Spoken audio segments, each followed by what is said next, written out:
Good morning, everyone. This is your boy Pitts from Pitts and Push Sports Talk Radio, Pitts Sports Zone, Bowie TV. I am here with Coach Bernard Clark Jr. This is the first of many. We will be meeting every Tuesday, Thursday, and Saturday at 9:30 in the morning. Welcome, Coach. I appreciate it, Pitch. Thank you very much. So, just to give our viewers and listeners a brief understanding of what's taking place, we are establishing a weekly call between yourself and myself in regards to wanting to get the listeners and viewers to understand and know more about you personally first, and then your organization and your football team, which is Robert Morris University. Yeah, So, if you can, Coach, go ahead and give the listeners and viewers, a brief overview, understanding of who you are. absolutely. My name is Bernard Clark Jr., and I use the junior now. Didn't use it when I was younger, but I use it now because I want to represent my father in every way that I can. Lost my dad in 2019, so I want to represent him as much as possible. I've been a coach now for over 25 years, a college coach for over 25 years. I've been a head coach here at Robert Morris University for the last 6 years. Should I say the last 6 seasons, going into my sixth season right now. So something I really enjoy doing. Before this, I played in the NFL for a couple of years. I played at the University of Miami, the U, that most people know it as. Back in the heyday, from '85 until '89, was drafted in the third round by the Cincinnati Bengals, and kind of moved around a little bit, doing some different things, trying to find my niche in life. And in May of '96, gave my life to Christ, and He helped me find my passion. And my passion put me right back into football. And football wasn't the passion per se, should I say. It was more about the young men and helping them grow. And since I've been a college coach, my mission statement has been to create an environment on and off the field to continue what families have done and help these guys become better men, better husbands, and better fathers. And we're doing that through football. And that's what I continue to do until this day. Absolutely. So I just want to go ahead and go back a little bit. So you can start off with what age did you start playing football, and what motivated you to want to do so? I started playing football when I was 8 years old, like a lot of people started playing football when they were young. What motivated me, to be totally honest with you, was my cousin. His name was Johnny Bruce Davis, and he started playing, and I was always kind of a follower of him. He was only a couple years older, but he was an unbelievable athlete, and he started playing. So once he started playing, I wanted to start playing. So I asked my mom and dad if it was capable, I would play, and they said absolutely. So that's the reason I started playing. I started playing for the West Tampa Spartans, and it was a boys and girls club. Like most people start out at a boys and girls club with some unbelievable men that mentored me at the time. One of them I still keep in touch with to this day. His name's Glenn Pamui, and he's the director of the Boys and Girls Club Foundation in the Florida area. And he really, really helped me in so many ways. And wouldn't say taking me off the streets because I was never really a street kid because mom and dad wasn't having that. But it was a Right. situation where I knew I could go to the boys club and enjoy myself and get to know a lot of people and make a lot of friends at that time. And you said West, so you're from the Tampa, Florida area. Yes, born and raised in Tampa. Went to Lato High School. Horrible back then, still horrible when it comes to football. Great school, great people, great teachers, got a great education. But as far as football wise, we were not good in football. Yeah, born and raised in Tampa all my life. Um, at Tampa General Hospital, So yeah, it's a place I call home. Mom's still there. Mom's still there. Sisters are still there. So I make frequent visits back and forth to Tampa. Well, let's transition to college. You played at the U, and that is the original U, the Miami Hurricanes. Can you take us through and walk us through your journey and your experience playing at the University of Miami, and some of those greats that you might have suited up with on the same team or lined up against, and how those experiences challenged or changed you to become a better player in man? Absolutely. The original reason I went to the University of Miami, I'll never forget. And it's crazy. When I was growing up, I never really followed college football. I followed pro football. And I was a huge Dolphins fan growing up because we didn't have the Buccaneers and we didn't have the Jacksonville Jaguars at that time. The only team we had in Florida was the Miami Dolphins. And I remember the 72 Dolphins, the undefeated team, and I fell in love with the Dolphins. So I never really followed college football. And I'll never forget in 1983 when Nebraska was getting ready to play the University of Miami, myself and a ton of people thought, oh, freaking Nebraska's about to kill them. And you watch this Miami team just unfold and how hard they played and how Coach Snellenberger had those guys playing. I fell in love with Miami at that time. And when I got a chance to take a visit there, and I walked on campus for my official visit as a young recruit coming out of high school, those guys treated me just like a brother. As soon as I got there, they started talking about the lump on my head and making jokes, and you fall right in the line. And these guys are just like your brothers because I didn't have brothers growing up. I'm the youngest of four kids, and I got all sisters. And so when I got there, it became a complete brotherhood. So I knew that's the place I wanted to go and play college. And when I first got there to college, it wasn't the coaches that kept me in line; it was the players. It was the players that helped me understand, no, that's not how we do things. This is how we do things. No, we don't do it that way. We do it this way. And I understood real fast and real quickly that it was a players driven team. And that's what made me fall in love with the University of Miami. And while there, obviously, I played with some of the greats, and probably the greatest player I ever played with, questionably and arguably, I'm sure people argue about this, it was Jerome Brown. Jerome Brown was first round pick by the Philadelphia Eagles, and he was one of the most dominant defensive linemen, most dominant football players I've ever seen and ever met. And to this day, I still think he's one of the greatest players ever come out of the University of Miami. But I also played with Cortez Kennedy. I played with Russell Maryland. I played with Michael Irvin. I played with Benny Blades. I played with Melvin Bratton. I played with Alonzo Highsmith. I played with Rod Carter. I played with Randy Shannon. I can go on and on and on and on. And some of the guys that came after me at the University of Miami, some of the guys I recruited, like Warren Sapp, Ray Lewis and all those guys, and all those guys that came in after me, The Rock, all those guys were younger than me. So obviously I was there in the heyday. And while I was there, our record was 55-5. I lost one home game. I won two national championships. So I knew the ingredients. I knew the hard work you had to put in order to win games. And back then at the University of Miami, we were independent. So it was either national championship or bust. So it was like either you're going to win in that championship, or you're not going to do anything. So it was a situation. In the 5 years I was there, I was redshirted. In the 5 years I was there, I won two national championships and probably played for another two while I was there also. So it was a great time with some of the great coaches. And at the time, obviously, my coach at the time was Jimmy Johnson.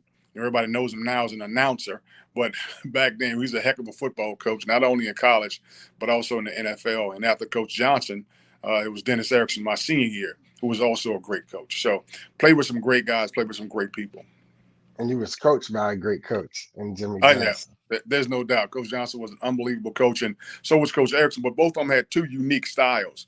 And to be honest with you, Pitts, when I first got the job here, I text Coach Johnson, I text Coach Erickson, I text Coach Butch Davis, I text Coach Dave Wanstead, and I text Coach Randy Shannon, and I asked them all, give me your best advice on becoming a head coach. And probably the best advice I got was from Coach Johnson. What Coach Johnson told me was surround myself with men who had a passion for other young men, but also had a passion for football. And Coach Davis told me, make sure you're getting advice from people who are not football coaches. So I Mm. also thought those things were great.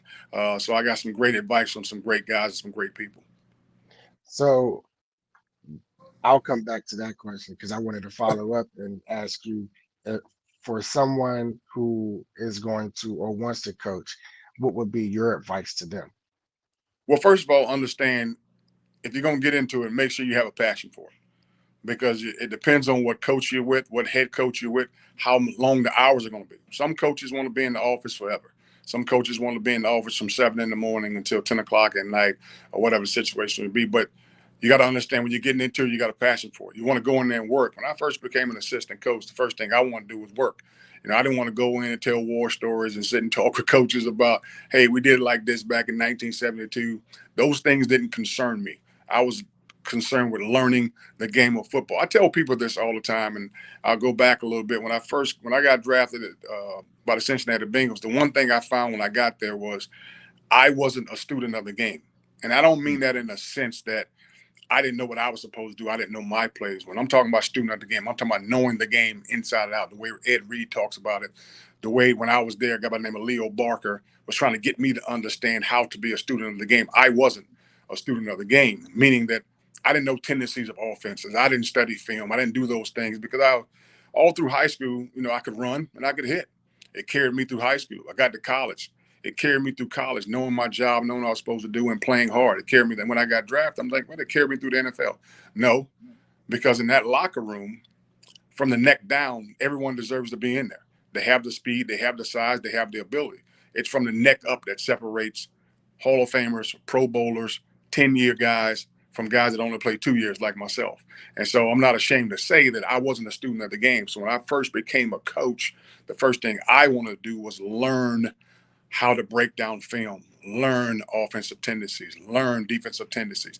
So I became a student of the game. So I was enamored with becoming a student of the game. So if you're going to become a coach, the first thing you need to do is learn what position are you going to coach and Yes. coach that position. Like when I first went in, I was coaching defensive line. So I wanted to learn the ins and outs, the fundamentals, the techniques, the hand placement, all those things that go into playing defensive line because I had never played it. So I wanted to make sure I coached it properly and coached the technique. I wasn't concerned with the scheme of it or the scheme of the defense. I was concerned with how can I make these defensive linemen better. And I think once you understand that and you learn your position, then you learn what a defensive coordinator does. Then you learn what a head coach does. Your job as an assistant coach, and I truly believe this, there is no right or wrong way. There's only the head coach's way.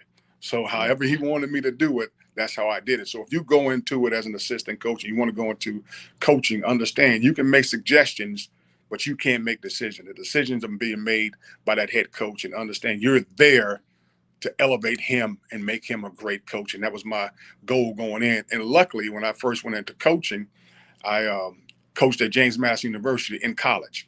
And I was hired by the running backs coach who used to be at the University of Miami when I was there my senior year. His name was Alex Wood. And Coach Wood hired me as the defensive ends coach at James Madison University.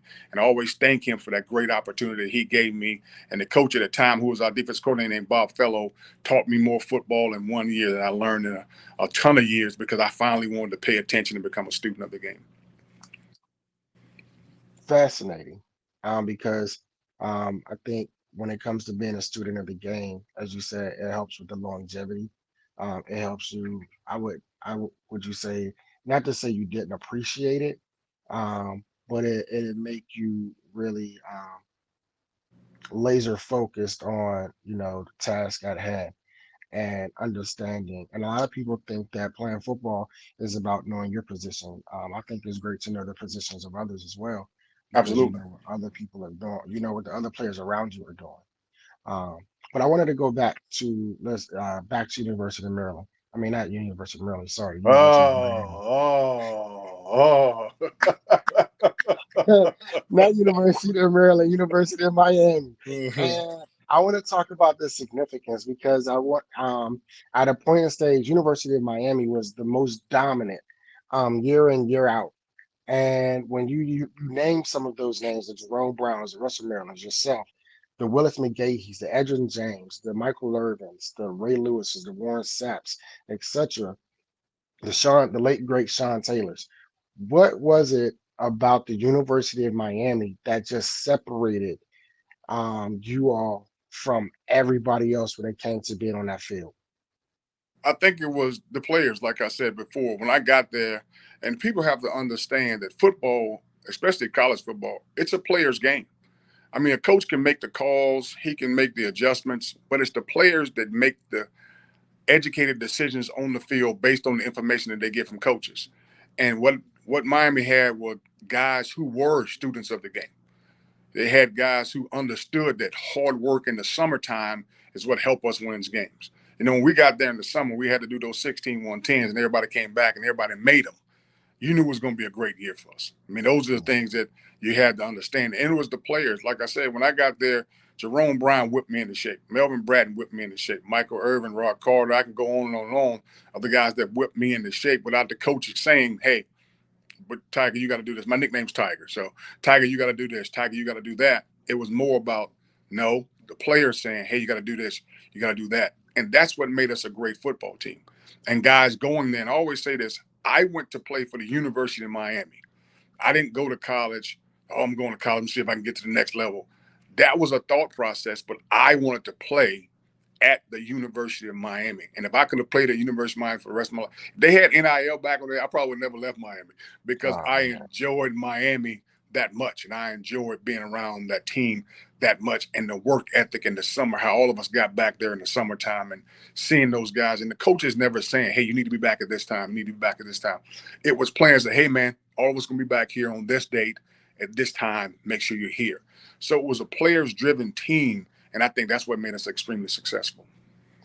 And you kind of alluded to your time in the NFL, drafted by the Cincinnati Bengals, and just given the disparity in the between the two, the between college and the NFL, what was your biggest contrast in between the two?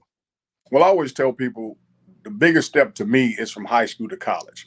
Because when you go from high school to college, you're talking about the speed of the game. You're talking about not only mentally, but also physically. When I got to the NFL, the physical aspect of it, I was already there. I think when as far as hitting people and stuff like that, it was the mental aspect that I didn't catch up to, and the reason I didn't play longer. And so going from college to pros and thinking to yourself, okay, how are you going to put in 8 hours a day of football? And you figure out real quick you got 8 hours a day of football. It's all football. It's all about knowing that playbook inside out. It's about studying film. It's about sitting with that offensive coordinator, defensive coordinator, sitting with your position coach on a regular basis for 8 hours a day, if not longer. But God, there are guys that took film home and all those other things. But again, I wasn't one of those guys. But there's guys that took film home and continued to study the film, and that's what made them great. And I didn't realize that at that young age. It wasn't until I got older that I realized it. And that's what you're talking about. The contrast from college to pros was the mental aspect of the game because you're going against the same teams every year. But Yes. what separates you is how smart are those teams? How fast can you make adjustments on the sideline? You watch teams right now in the NFL, how offense coordinators, defense coordinators sitting with players and they're making adjustments right now. They're making it happen right now. And those are the things that were too quick for me because, again, I wasn't a student of the game. So after NFL career, you said that you started coaching, and was James Madison was that the only other college position that you held before transitioning to Robert Morris? Well, and be honest with you, when I first got released, the last team I played for was the Dallas Cowboys. I got cut by the Dallas Cowboys in '92. Okay. And after that pitch, I was trying to find my niche again, trying to find my passion in life. I was a car salesman. I tried to be a manager for a singing group. I tried to open my own music studio. I opened my own detail shop. I tried my own trucking company. I was just spending money left and right, just trying to find out, okay, what can help me be as satisfied as I was playing in the NFL? What can give me that high again of playing in the NFL? I was trying to find it everywhere I could and couldn't do that. And the first job I had was at Santa Fe Catholic High School, and a friend of mine when I was in the car business, his son was becoming a junior in high school, and he said, "Hey man, son plays linebacker. Do you mind showing him some pointers?" And I go to the high school because I said, "Look, I don't want to step on the coach's toes. I just let the coach know what's going on." Coach named Jack Hash, and Coach Hash, I say, Coach, I'd like to show the young man a couple of steps here at linebacker. He said, Coach, I'd love for you to do that, but I'd be remiss if you weren't my defensive coordinator. I looked at the guy and laughed. I said, defensive coordinator? I said, man, I've never coached football a day in my life. So he hands me the playbook from Miami. Don't ask me how he got it pitched. He just handed me the playbook. He said, can you learn this? I said, I might be able to learn this. And so I fell in love with it right then and there. But I knew I couldn't coach high school. Why? Because I didn't want to deal with parents. So I knew I couldn't do that. So, and so my first college coaching job was at James Madison, and I was a restricted earnings coach. I always tell people I started out making $15,000 a year as a Mm. coach. I couldn't be happier though. I was in my element. I felt great about everything. I made it work. I had a F-150 at the time. I sold my F-150 and I got a T-Bird.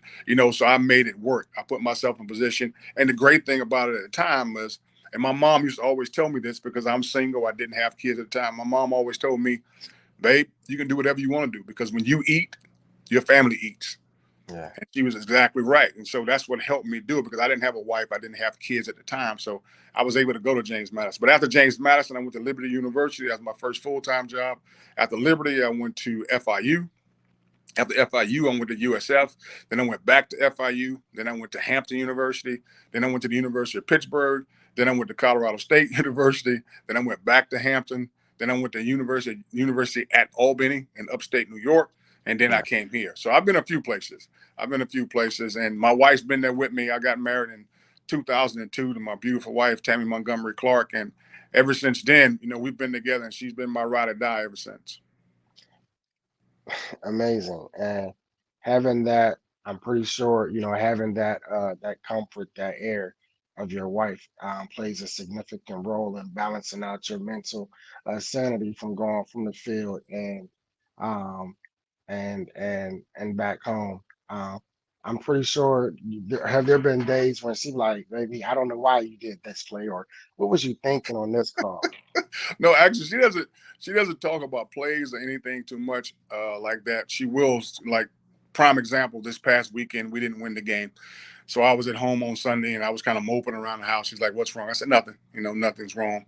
And obviously, I was Signature men response, yeah. nothing. I said nothing's wrong, but then she finds like, "No, what's going on?" And then yesterday morning, I told her, I said, "Look, I don't like losing." I said, and I don't like losing the way we lost. I said, there's winning and losing. I mean, there's winning and learning. There's no such thing as winning and losing. There's only winning and learning. I said, I can learn from a loss. I said, but when you play bad like we played, I Yeah, just want to snap and I just want to go off on them. And she looks at me, she said, okay, what's that going to do? If you go in there and you snap on every coach, you snap on every player, is that going to change the outcome of what happened? I was like, nope. I said, but I think I'll feel better. absolutely, And absolutely. she's like, that's not going to change anything. And she said, hey, we got a long season. Let's make sure we're doing the right things and talking in the right manner. So I tell people, I came in, the first thing I told the coaches, I said, guys, I thank God for being in my life. I said, but more importantly, I thank God for putting my wife in my life because she's the rock. And when I'm talking to her, I can bounce things off of her. And she's going to give me what I need to hear and not what I want to hear. And Yeah, so it helped me put things into perspective when I came into the office yesterday in order to, hey, let's get rid of it. Because I have a rule, if you win or lose, you got 24 hours to be happy, 24 hours to be sad. So my 24 hours had passed. So she was like, okay, your 24 hours is gone. Let's get to the next one. And so she helps me get to the next one. And so that's why I'm happy she's here. so as we talk about Robert Morris, and this year you guys right now I believe are 1-2. Hmm. The game you're referring to, was it Youngstown or Yale that you Youngstown. just played? Right, Youngstown. Youngstown. And you have a mantra, you have a motto that you guys go by, and I believe it's push and pull. Yes. Can you expound on that for our viewers? Yes. When it comes to push and pull, what I try to tell the guys, we're going to push you in the classroom. We're going to push you on the football field. We're going to push you in the weight room. We're going to push you to train as hard as you can. We're going to push you to become a better man, husband, and father. And if any point in time we see you making a left or making a right away from those things that are important, we're going to try to pull you back away from those things. So on the field, it's the same way. We're going to push guys to do the right thing.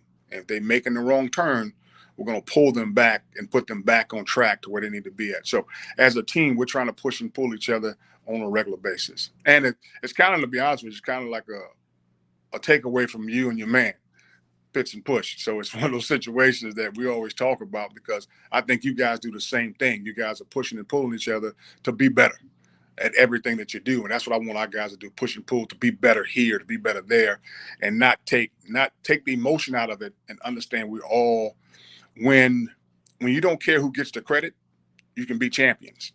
And Yeah. that's what we're trying to help our guys understand. And we greatly appreciate that, and I think that something you said kind of lit a light in me, and understanding that which is correct.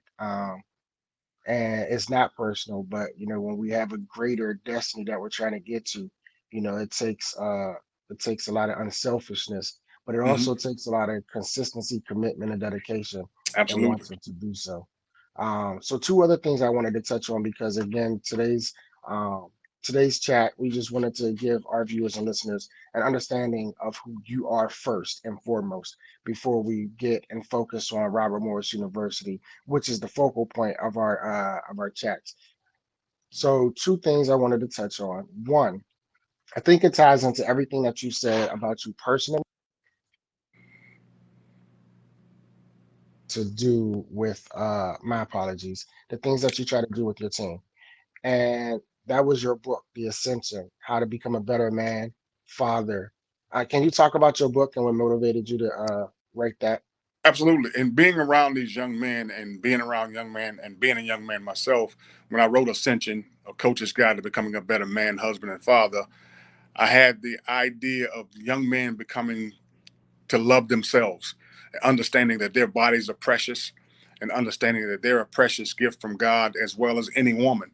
And once you start loving yourself and seeing yourself, it just helps you love others because you have such a great appreciation for yourself. When I gave my life to Christ in May of 96, I always tell people I started practicing abstinence. I say I practiced because I had some slip ups, but I did go an entire year and a half without being involved with a woman sexually.